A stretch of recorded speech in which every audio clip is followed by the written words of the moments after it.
Then wipe them down with something that's not too harsh but still disinfecting. And if you take care of your gear, it will take care of you. So another style of glove is this basic Velcro. So this, bada bing, bada boom, and you're ready to go. Also, this glove has kind of like a mesh on the palm, so that's going to help a lot with airing out. So say like it's summertime or you're in a humid climate where you might sweat a lot, these are really good to have. So along with that, there's a bunch of different styles of gloves. There's you got your lace-ups, you got your Velcro, you have different styles of lace-ups. You got like a Mexican style here. And these are pretty good, they're pretty thick. Leather on is real nice.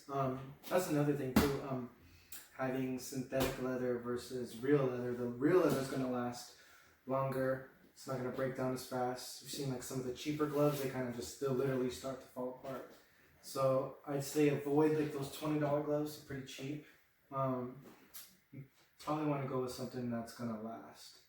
So yeah, different type of gloves, different kind of closures, but there's also different kind of like purposes that you would use for a glove. So there's like sparring gloves, where these are pretty much nice soft sparring gloves. Top King's pretty gushy. Mexican styles are usually a little harder. The superior ones are pretty dope there. Light. Each glove has like a different balance too. There's a bunch of different gloves you can try out. So you can use these for sparring, pad work, but specifically if you wanted to use like a bag glove, like this Rival one right here, it's pretty hard padding. I've had these like maybe for a year or two, and the padding's still pretty hard. So you wouldn't want to be sparring in something like this, because you know, mess with your partners. The cool thing about that is it'll typically say, they'll say on the glove that this is like a bag glove versus a sparring glove. So comes back to taking care of your partners. If you break all your toys, then you're not going to be able to play. Along with that, there's different weights. Gloves, they range anywhere from like 8 ounces to 16, there's even 18 ounces. I always use 16. All my gloves are 16s. Like some people say they spar in 14s or something like that, but for me, I'd rather just err on the side of caution, just go big or go home, baby. You definitely should, like if you're thinking about fighting, you should definitely feel what it's like to get hit in the face with the glove that you're going to actually be fighting with. But once you've kind of gone through that, you've had that stage where you get that knucklehead out of you, definitely you want to think about the longevity, especially if you want to start taking this as a career. You got to take care of your body, and you got to take care of your head. So sparring, typically 16 is like the most generally accepted. If you're smaller, I guess you could use 14s, but typically I don't go smaller than 16s. Alright, so another tip that the newbies always make is hand wraps. So sometimes they don't even use hand wraps, which is super important.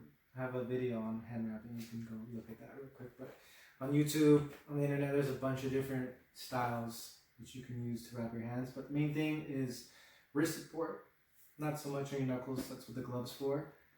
But it's also going to help absorb that sweat, so your glove's not absorbing all that gross sweat in there.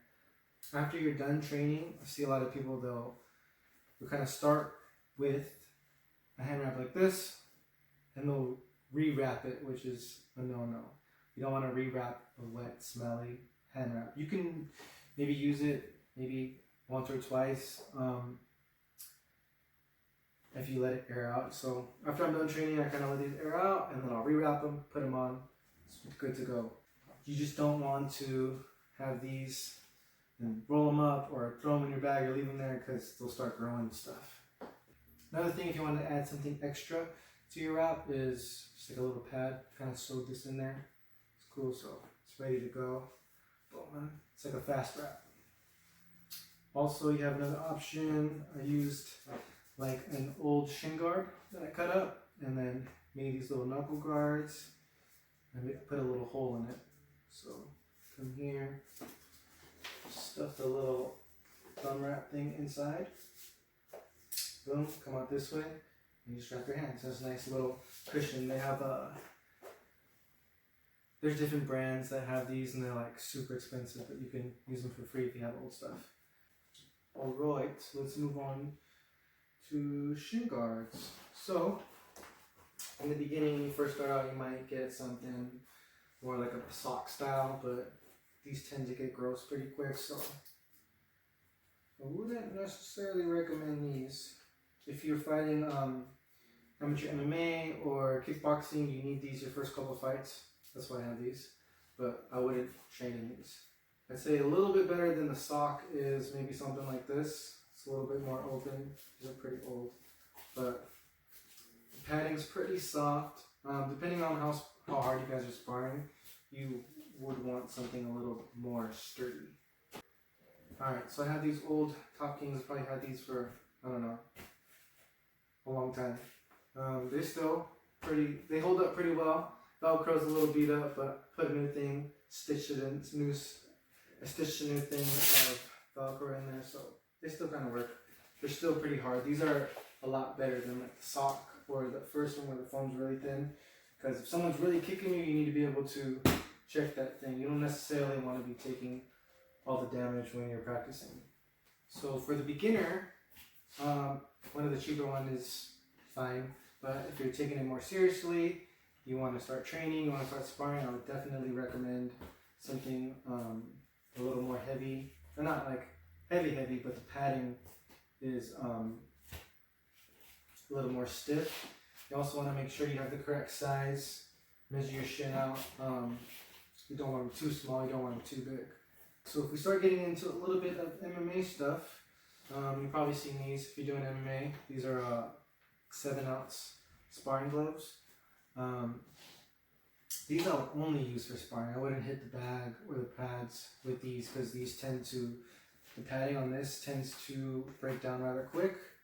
So you want to take care of your hand, take care of your training partners. Just use these for sparring.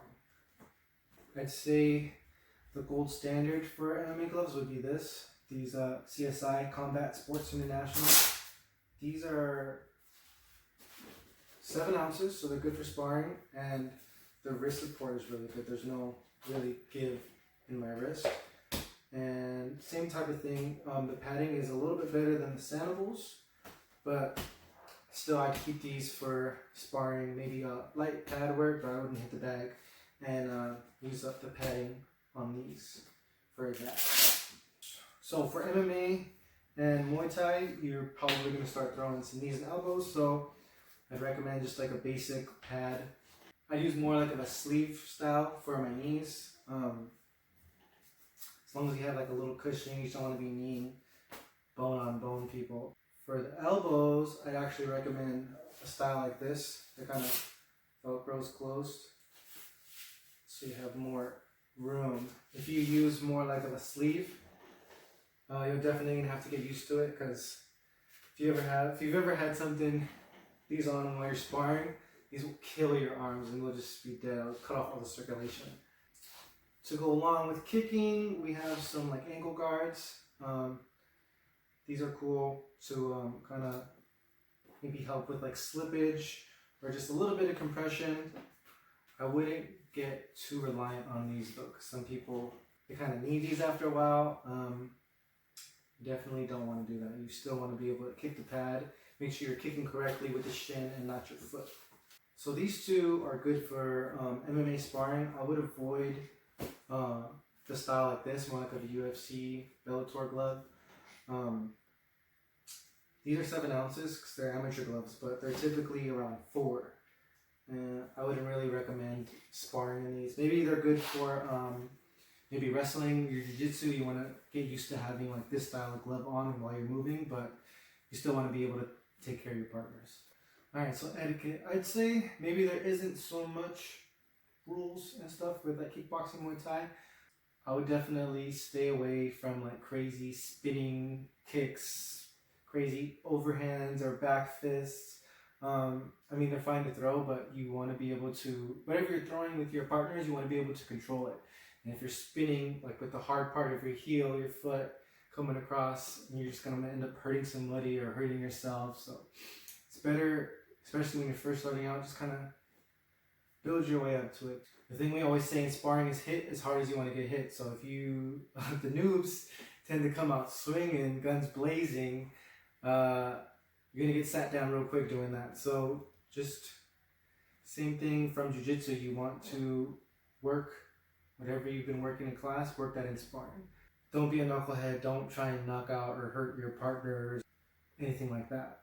See, along the lines of that, I'd say for jiu-jitsu and striking is, you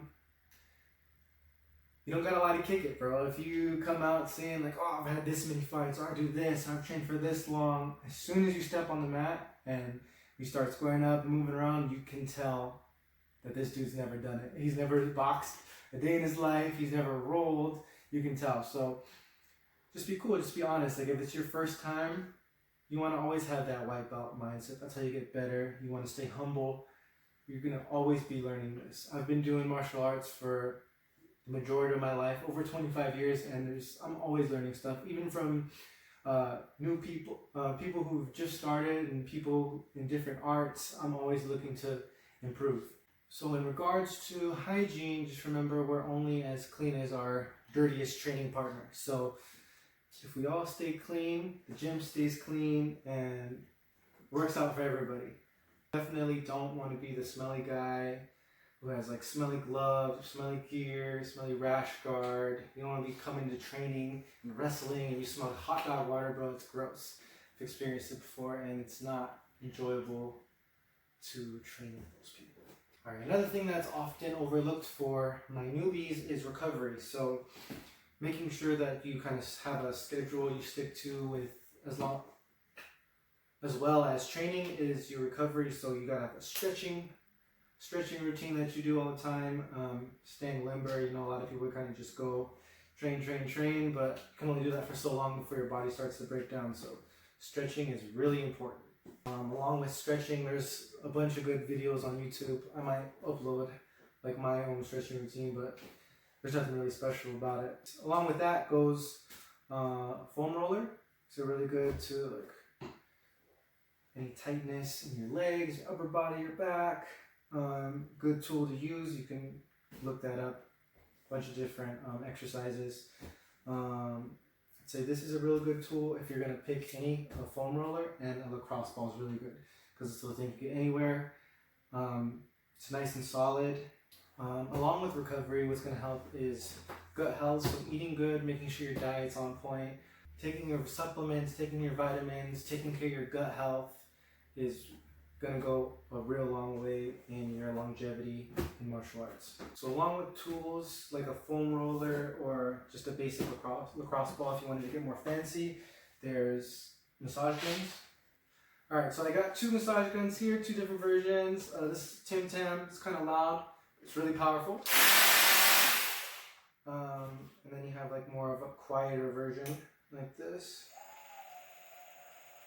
It's not silent.